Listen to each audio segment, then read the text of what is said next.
तव्हां सां शेयर कंदासूं। वफ़ाक़ी घरू वज़ीर शेख रशीद TLP सां थियल मुआहिदे खां लवाए वियो आहे।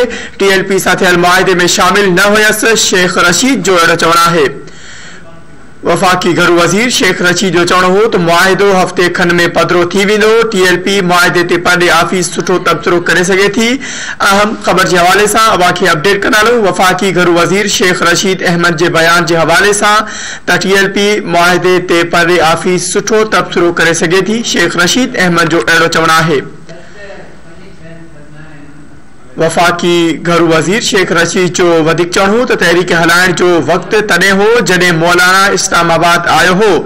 इत्तहादी केॾांहुं बि न पिया वञनि। मुतालबा मंझराइण लाइ कुझु न कुझु करणो हूंदो आहे। शेख रशीद जो इहो चवणु आहे। नाज़रीन, अहम ख़बर जे हवाले सां अवां खे अपडेट कंदासूं त अपोज़िशन चूंड मुहिम पई हलाए पर इमरान ख़ान 5 साल पूरा कंदो। ख़बर के हवाले से अवां खे एक भेरो ॿीहर अपडेट कंदासूं। वफ़ाक़ी घरू वज़ीर शेख रशीद अहमद के बयान के हवाले से अवां खे अपडेट कंदासूं। वफ़ाक़ी घरू वज़ीर शेख रशीद TLP सां थियल मुआहिदे खां लवाए वियो आहे। TLP सां थियल मुआहिदे में शामिल न हुयसि। चवणु आहे शेख रशीद जो वधीक चवणो हो त मुआहिदो हफ़्ते खन में पधिरो थी वेंदो।